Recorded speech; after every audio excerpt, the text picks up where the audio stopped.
Assalamualaikum warahmatullahi wabarakatuh. Bismillahirrahmanirrahim. Alhamdulillahirabbil alamin. Abi nasta'in wa ala umuri dunya waddin. Wassalatu wassalamu ala sayyidil mursalin. Yang alhamdulillahirabbil alamin, pada kesempatan pagi hari ini, pada yang cerah ini, kita dapat berkumpul, dapat melanjutkan kegiatan pembelajaran yang kemarin kita sudah laksanakan pada pertemuan yang pertama pada mata pelajaran pendidikan agama Islam kelas 3 untuk semester yang pertama ini. Dan untuk yang selanjutnya kita akan masih mempelajari tentang memahami kisah keteladanan Nabi pada pertemuan yang kedua ini. Dan kita sudah kemarin berbagai macam tentang kisah keteladanan Nabi. Dan untuk hari ini, sebelum kita mengawali kegiatan pembelajaran ini, mari kita awali dengan berdoa terlebih dahulu dengan harapan apa yang kita laksanakan pada hari ini dapat bermanfaat bagi kita semuanya. Bismillahirrahmanirrahim. Raditu billahi rabba wa bil islami dina wa bi muhammadin nabiyya wa rasula. Rabbi zidni ilma warzuqni fahma. Amin. Ya, kita langsung saja pada materi pada semester yang pertama. Perlu Pak Guru jelaskan, untuk materi yang pertama masih tentang Nabi Muhammad sebagai teladanku, yang kemarin kita jelaskan tentang sikap percaya diri. Seperti gambar yang di samping, kita sedang ada guru yang sedang menunjuk siswanya untuk maju ke depan. Kalian tetap berani. Yang kedua, nanti kita akan belajar soal An-Nasyr. Kemudian pada Asmaul Husna kita akan membahas tentang Allah itu Maha Esa, Maha Pencipta, dan sebagainya, dan perilaku terpuji yang nanti kita akan jelaskan. Dan yang terakhir pada yang kelima akan kita bahas tentang makna sholat dan kisah Nabi Yusuf alaihissalam dan sunat. Dan semoga 6 pelajaran ini dapat dijelaskan pada semester yang pertama sehingga kita dapat melaksanakan apa yang sudah kita. Untuk pelajaran yang pertama tentang Nabi Muhammad SAW sebagai teladanku. Nabi Muhammad SAW adalah penutup para nabi dan rasul. Untuk catatan, untuk pembelajaran ini adalah merupakan pembelajaran rangkuman semua materi yang kemarin dan yang sekarang, dan yang nanti akan diujikan pada kita itu akan melaksanakan ulangan pada KT ini. Dan perlu kalian pahami, ketika nanti kok ada ulangan, silakan nanti tonton video ini sampai berulang sehingga kalian dapat memahami sampai selesai. Nabi Muhammad SAW adalah penutup para nabi. Jadi tidak ada nabi setelah Nabi Muhammad. Setelah Nabi Muhammad, Allah tidak mengutus rasul lagi. Pada diri Nabi Muhammad terkumpul sebagai sifat-sifat mulia yang bisa kita contoh dan teladani di dalam kehidupan sehari, seperti sifat percaya diri dan mandiri. Seperti sifat percaya diri, Nabi Muhammad sudah berani berdakwah. Mandiri, beliau dari anak-anak sudah berdagang, sudah mencari ekonomi sendiri, dan beliau itu merupakan salah satu dari nabi yang perlu kita teladani dan contoh. Di waktu kecil sudah mulai mandiri. Nabi Muhammad memiliki banyak sifat, yaitu sifat wajib seperti fatona, artinya itu cerdas, tablik, menyampaikan, sidik, jujur, dan amanah, dapat dipercaya. Nah, sifat-sifat yang mulia itu hendaknya kita teladani dalam kehidupan sehari-hari, baik di sekolah maupun di rumah. Kalian belajar adalah merupakan pengamalan dari sifat kita itu menteladani sifat fatona. Kita berani maju ke depan merupakan bentuk kita itu mengamali sifat tabligh. Terus kemudian apa yang kita langsung mengerjakan tugas secara jujur itu pengamalan dari sifat sidik. Dan ketika diberikan amanah, kalian jaga amanah tersebut merupakan amanah, bentuk dari kita menjadi sifat amanah Rasulullah SAW. Kemudian pada materi ini nanti masih tentang kisah keteladanan Nabi Muhammad SAW seperti sifat percaya mandiri. Dan perlu kita keteladani pada kisah Rasulullah SAW, disebutkan sebagai Sayyidul Anbiya, yang berarti pemimpin para nabi dan rasul. Nabi Muhammad SAW memiliki kejujuran, kecerdasan, baik banyak sifat mulia yang dimiliki oleh Nabi Muhammad SAW. Bahkan sifat tersebut sudah dimiliki Nabi sejak kecil. Itulah keutamaan Nabi Muhammad SAW.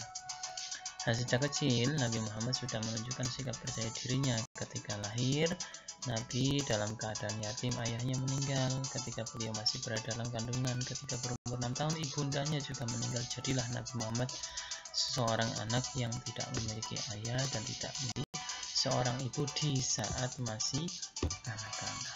Meskipun yatim piatu, beliau tetap percaya diri, beliau tetap merasa minder dengan teman-teman. Sebayanya saat itu di bawah asuhan kakeknya, Nabi Muhammad tetap ceria. Pada usia 8 tahun, sang kakek justru malah meninggalkannya. Nabi Muhammad kemudian diasuh oleh pamannya, dan sejak kecil itulah mulailah sifat mandiri itu dipupuk oleh Nabi Muhammad dengan beliau itu mengembala kambing. Terus kemudian karena kejujuran, banyak orang Mekah itu menitipkan kambingnya untuk digembala oleh Nabi. Upah dari pengembala kambing digunakan untuk mencukupi kebutuhan beliau. Coba dari anak-anak 8 tahun sudah bersikap semacam orang dewasa. Nabi juga belajar merawat unta, mengikat tali pelana. Nabi belajar bermain, cara memasang pelana dan menaikkan barang ke atas unta. Nah, inilah merupakan kita itu di waktu senja. Nabi pun selalu belajar senambi mereka itu hidup secara mandiri. Seorang Nabi kita yang perlu dari usia itu kita sudah mulai mencontohnya. Saat 12 tahun beliau berdagang, diajak oleh pamannya untuk ke negara Syam. Ini beliau terus kemudian membelanjakan, bekerja di tempat Khadijah yang nantinya beliau itu dijadikan sebagai istrinya. Khadijah sangat puas dengan pekerjaan yang dilakukan oleh Nabi Muhammad SAW. Di mata penduduk Makkah, Nabi sangatlah dipercaya. Mereka memberikan julukan Al-Amin karena Nabi Muhammad sangat jujur, ya, kayak gitu. Artinya ini merupakan Nabi. Suatu ketika para pemimpin Quraisy itu berebut ingin meletakkan Hajar Aswad, tapi dengan kebijakannya beliau itu menggunakan agar supaya semuanya itu ikut mengangkat, sehingga Nabi itu menjadikan salah seorang pemuda yang memberikan solusi terbaik dan diberilah gelar Al-Amin. Inilah Nabi beliau yang perlu kita teladani. Dan kemudian ketika berdakwah, Nabi Muhammad SAW juga percaya diri. Meskipun kaum Quraisy menantang, Nabi tetap berdakwah. Nabi mengajak penduduk Mekah untuk menyembah Allah Subhanahu wa Ta'ala dan meninggalkan berhalanya.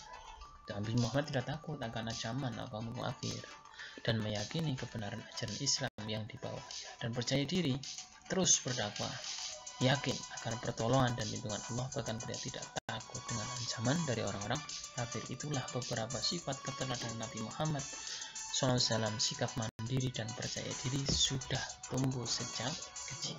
Nah, sehingga untuk kelas 3 ini, ketika nanti maju, janganlah takut, janganlah minder, kalian pasti bisa.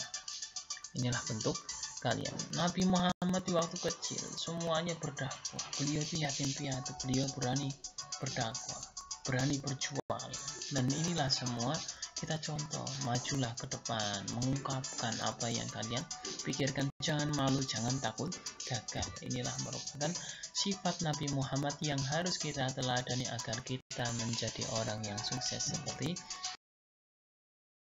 wassalam. Dari kisah Nabi Muhammad tersebut diperoleh beberapa keteladanan sebagai berikut. Nabi Muhammad SAW adalah insan yang memiliki akhlak mulia sebagaimana diterangkan dalam Al-Quran. Dan sesungguhnya engkau benar-benar berbudi pekerti yang luhur. Nah, ini sebagai suatu hasanah kita teladan. Yang kedua, seorang yang sabar dan tabah dalam menghadapi segala rintangan dan penentangan ketika berdakwah. Orang-orang kafir menentang, tapi beliau tetap sabar mengajak orang-orang tersebut untuk menyembah Allah dan meninggalkan berhalanya. Seorang pemberani yang meyakini kebenaran ajaran Islam yang dibawanya. Orang menentang, mengancamnya, ingin membunuh, beliau tetap tegak berani karena dia yakini Allah pasti akan menolongnya. Yang keempat, pemimpin yang adil, mandiri, percaya diri, dan mau menghargai pendapat orang lain. Adil di mana beliau itu selalu memberikan sesuatu yang sesuai takarannya.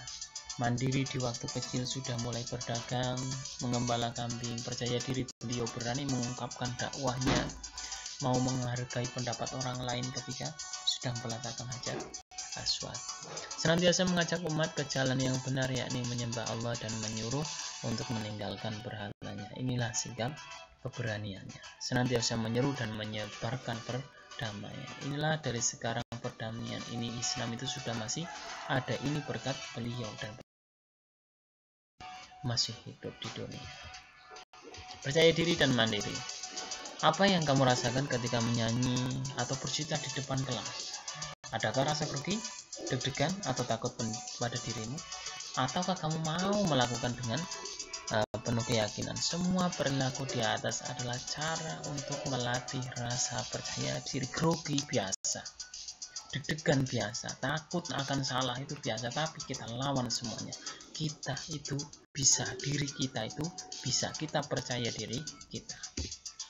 Nah, percaya diri berarti percaya kepada diri sendiri atau meyakini bahwa kita memiliki kemampuan untuk melakukan sesuatu pekerjaan yang baik, pantang menyerah dan tidak berputus asa. Setiap orang memiliki kemampuan tersebut, semua itu pemberian dari Allah. Maka janganlah kalian takut diri kita tidak bisa. Yakinlah diri kita itu pasti bisa.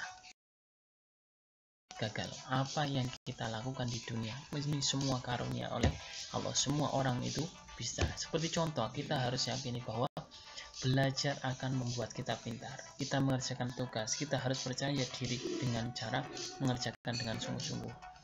Belajar sebelum kita mengerjakan, jangan mudah putus asa. Aduh, ini sulit dan sulit. Kalian jangan putus asa, pasti kalian bisa. Kita mendapatkan kesulitan adalah tantangan yang harus dihadapi.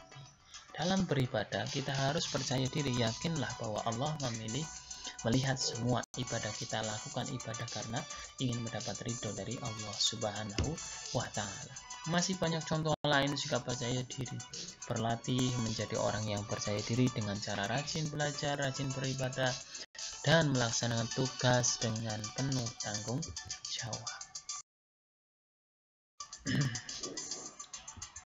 Nah, sikap mandiri ini bisa banyak sekali. Mandiri adalah melakukan sesuatu sendiri tanpa meminta bantuan orang lain. Makan, kita sudah mengambil nasi sendiri. Semua yang menjadi tugas dan tanggung jawab kita dilakukan secara mandiri. Pak guru memberikan tugas, Bu guru memberikan tugas, kalian mandiri secara sendiri. Biarlah orang tua bekerja di luar. Anak yang mandiri tidak suka bermalasan, tidak suka menggantungkan diri kepada orang lain, tidak suka menyuruh orang lain menyelesaikan tugasnya. Ia selalu senang mengerjakan sendiri sesuai kemampuannya. Contoh sikap mandiri apa saja tanggung jawabmu? Coba sebutkan. Mandi 2 kali sehari, menyiapkan sekolah, perlengkapan sekolah, belajar tiap malam, merapikan kamar, membersihkan rumah, menyirami tanaman, dan sebagainya. Semua itu adalah tanggung jawabmu. Kamu harus melakukan sendiri setiap harinya tanpa harus menunggu perintah 2 kalinya. Dan inilah pembelajaran yang kalian bisa dapat petik. Ini nanti yang jadi barometer untuk kalian mengikuti ulangan harian. Dan kemudian untuk yang selanjutnya, tugas pada hari ini, silakan kalian ceritakan sikap percaya diri kalian dikala kalian sudah pernah belajar di manapun. Silakan kalian menceritakan satu saja sikap mandiri dan sikap ataupun sikap mandiri kalian. Oh, contohnya mandiri kalian diperintahkan apa secara sendiri, silakan. Wah, saya itu dari bangun tidur, kemudian merapikan tempat tidur, cara mandi sendiri, terus kemudian kalian sholat tanpa diatur orang tua. Silakan kalian lakukan, ceritakan, rekam suara kalian, kemudian kirim pada grup PAI kelas 3 pada 2021-2022. Ya, cukup sekian dari Pak Guru. Banyak kesalahan, minta maaf, baik tutur kata maupun yang sebagainya. Pak Guru mohon maaf seterusnya. Dan mari kita tutup dengan bacaan hamdalah bersama-sama. Alhamdulillahirabbil alamin. Akhirul kalam, wassalamualaikum warahmatullahi wabarakatuh.